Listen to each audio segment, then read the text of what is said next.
Get ready for the dictation. Start. Mr. Speaker, Sir, I am very grateful to all the honorable members on all sides of this august House who have taken part in the debate on the Finance Bill.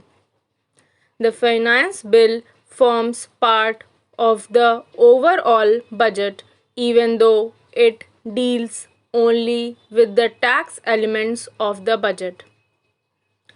It was therefore quite natural that several honorable members brought up general issues of policies, and the issues that they brought up are issues of profound importance to the future of our country.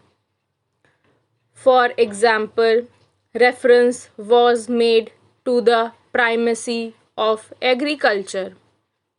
Sri Chandrakar brought out the massive problem of land and water degradation in our country, which, if not tackled with heart and living standard of millions and millions of farmers living in our country on the edges of subsistence.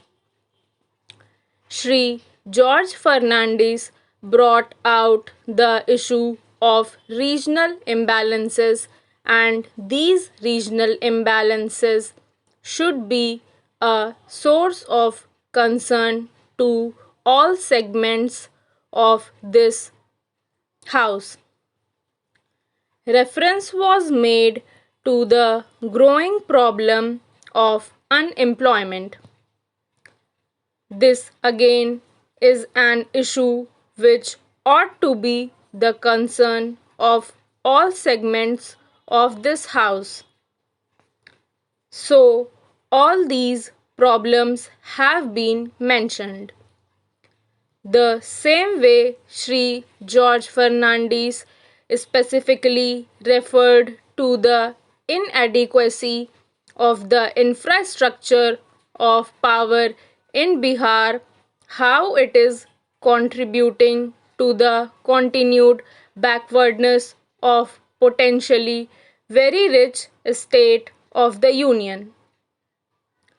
All these are very live issues, and these must be tackled if this country is to achieve its full development potential, if the aspirations of the people of this country for a better tomorrow are to become a living reality.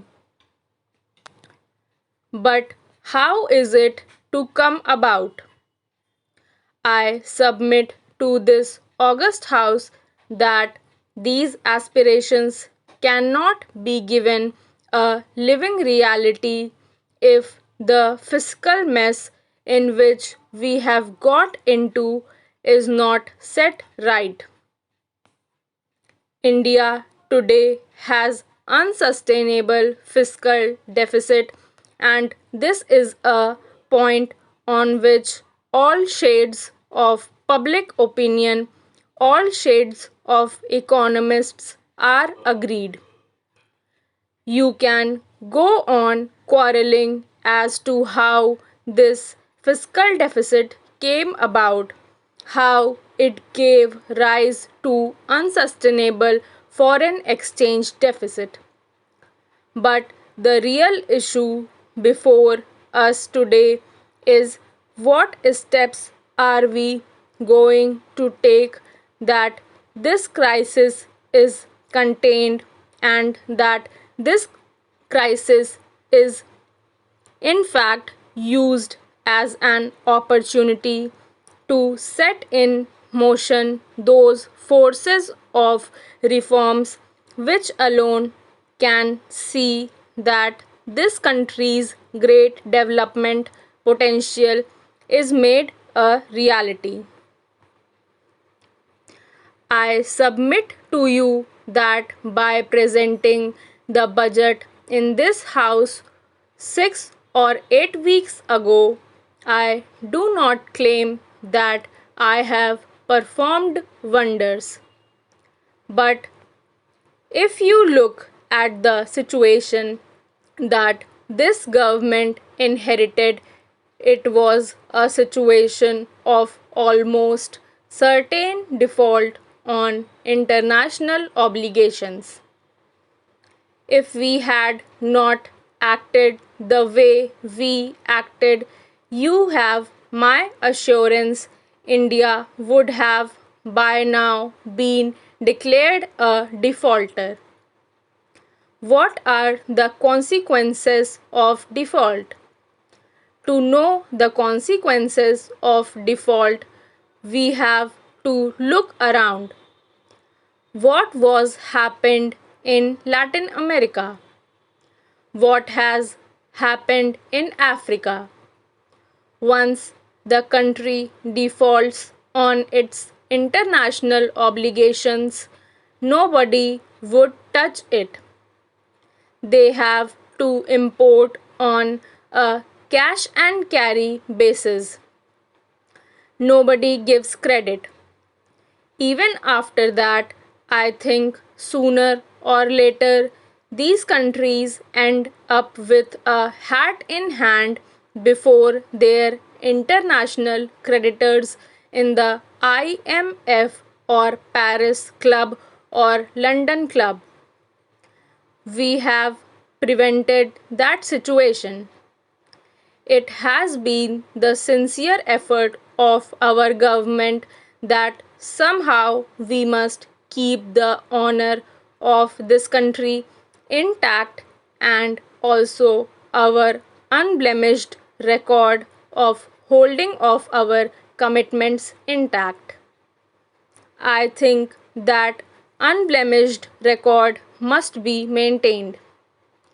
I do not submit to you that we have succeeded in doing that.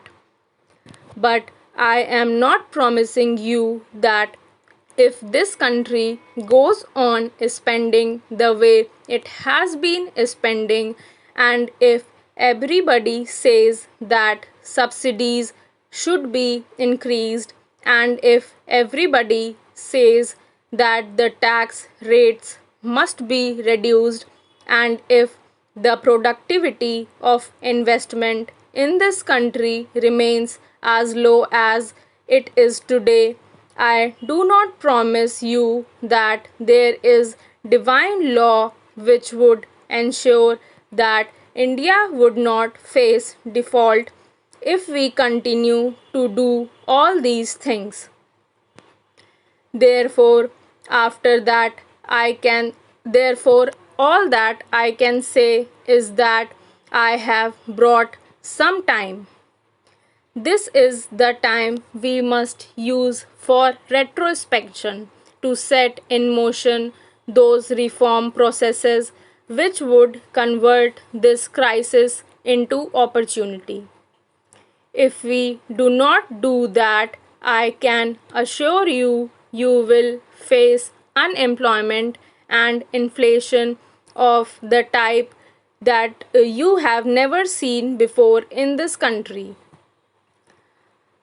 I regret that I had to do what I had to do in cutting the fertilizer subsidies.